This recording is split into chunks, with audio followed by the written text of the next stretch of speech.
Briefcase के अंदर औरतों के कुछ कपड़े निकलते हैं। जिससे पहले कि कोई कुछ समझ पाता, उसी वक्त इन्हें बाथरूम से एक अजीब सी आवाज आती है। जब ये लोग वॉशरूम का दरवाजा खोलने की कोशिश करते हैं तो दरवाजा अंदर से लॉक्ड होता है। ये लोग किसी न किसी तरह से दरवाजे को खोलकर बाथरूम के अंदर जाते हैं और देखते हैं कि वहाँ पर एक मोटा सा आदमी लेटा हुआ है जो कि बेहोश है। दरअसल इस कहानी की शुरुआत में ये आदमी खांसते खांसते इस वॉशरूम के अंदर आया था और तब से ये यहीं पर बेहोश पड़ा है। इस आदमी के पास एक इंजेक्शन भी पड़ा होता है। एलिना उस इंजेक्शन को उठा लेती है और तभी इन लोगों को बाहर से गाड़ियों की आवाज आती है। जैसे ही ये लोग बार के गेट के पास जाते हैं तो ये देखते हैं कि वहाँ बहुत सारे आर्मी ऑफिसर्स आते हैं जिनके चेहरे पूरी तरह से ढके हुए होते हैं। आर्मी ऑफिसर्स वहाँ पर बहुत सारे टायर्स का ढेर करते हैं और उन टायर्स को जलाकर वहाँ से चले जाते हैं। हालांकि सभी को लग रहा था कि ये हमारी मदद करने आए हैं, लेकिन वो इनकी मदद नहीं करते। उसके ठीक बाद टीवी पर न्यूज दिखाई जाती है कि सिटी के एक बहुत बड़े हिस्से में आग लग गई है और इसीलिए उस जगह को सील कर दिया गया है और उस तरफ अब कोई भी नहीं जा सकता।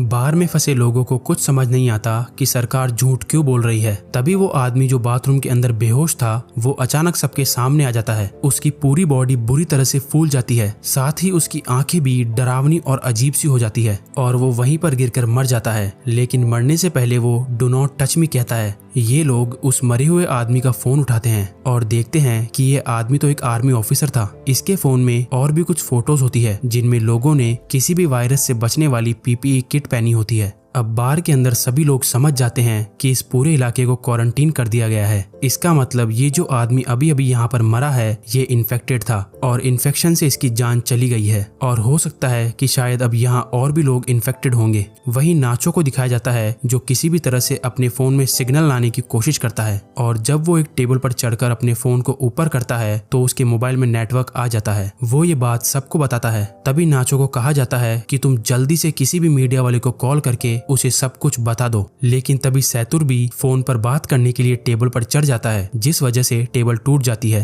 फिर एक आदमी जिसका नाम एंड्रेस है वो नाचो से फोन मांगता है, लेकिन तभी एम्पारो उसे रोक देती है और कहती है कि इस फोन को मत छूना क्योंकि ये फोन उस इन्फेक्टेड आदमी का था और अगर तुमने इस मोबाइल को छू लिया तो तुम भी इन्फेक्टेड हो जाओगे। सर्जियो और एंड्रेस इस बात से सहमत हो जाते हैं। अब इसका मतलब नाचो और जिस किसी ने भी इस मोबाइल को या उस